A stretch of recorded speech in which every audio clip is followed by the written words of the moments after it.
This is a presentation by Molly, Danielle, Eli, and Vicky. In the book Mandy, written by a famous actress, Julie Andrews Edwards, it's about a young orphan girl named Mandy. She was a bright 10-year-old with dark hair and fell boyishly short, straight, and short around her sweet face. Mandy lives in an old stone orphanage with about 30 other children on the outskirts of a pretty village called St. Martin's Orphanage. In the back of the orphanage, there are gardens, orchards, and tall stone walls that are made Mandy very curious in what's behind it. Mandy constantly dreams of a life of her own, where she is not always surrounded by the hustle and bustle of the orphanage. You see, she had many friends, but most of the time she was just preferred to be on her own. So one day, when Mandy was extra curious about what lay behind the stone wall, she decided to find out for herself. She climbed the high wall, putting each foot into each stone that budged out. She was surprised to find a luscious forest behind the wall with paths in each and every direction. The centermost one was the widest, and Mandy decided to follow the path with wonder. Following the path every way, Mandy took a look, and she said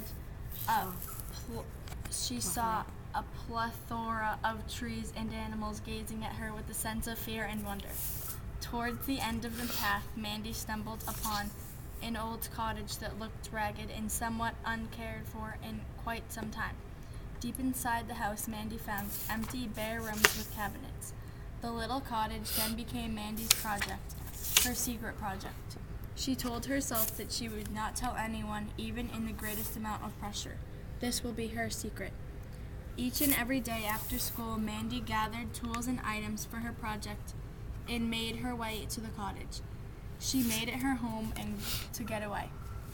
She weeded and rearranged the garden, fixed the picket fence in the front of the house, and cleaned each room inside. She did this for months and months without being questioned. After quite some time, Sue, Mandy's roommate, started getting suspicious. She started noticing that every day Mandy was nowhere to be found. She was always on a long walk. Then one day, Sue follows Mandy to the cottage, and the secret is revealed. Mandy could not believe what had happened. She was so mad that Sue had followed her, she started to break down. Mandy started to cry with anger and frustration. Mandy made Sue promise not to tell a soul about her discovery. The next day, Mandy fell violently ill. She was dizzy and couldn't see straight. She barely could even think. But the one thing that was on her mind is that she had to check the cottage. She then told the housekeeper that she was going to sleep for the rest of her afternoon and not bother her. Soon after the housekeeper left the room, Mandy stuffed a pillow under her sheets and put on a pair of pants and a heavy sweater. She slipped downstairs and out the back door of the wall. She felt her legs becoming unsteady with every step.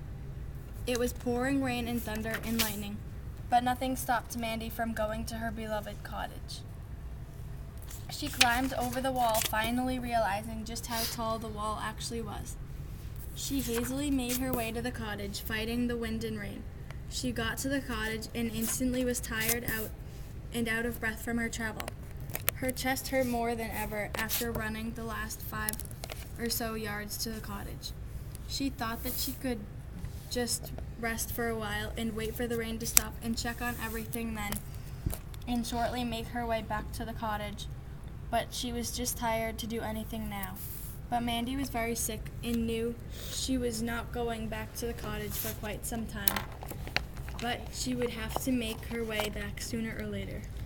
The lightning split in the sky once more, and it was too much for Mandy, too frightened now, and too ill to go anywhere. She sank to the floor, her hands over her ears to shut out the fury and noise of all around her. "Mummy," she heard herself crying, "oh, Mummy," and then black spinning darkness engulfed her.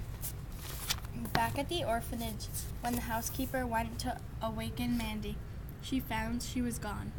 In a panic, she ran around the whole house in desperate search of Mandy. She was nowhere to be found. She reported to Mrs. Birdie, the head of the orphanage, that Mandy was gone.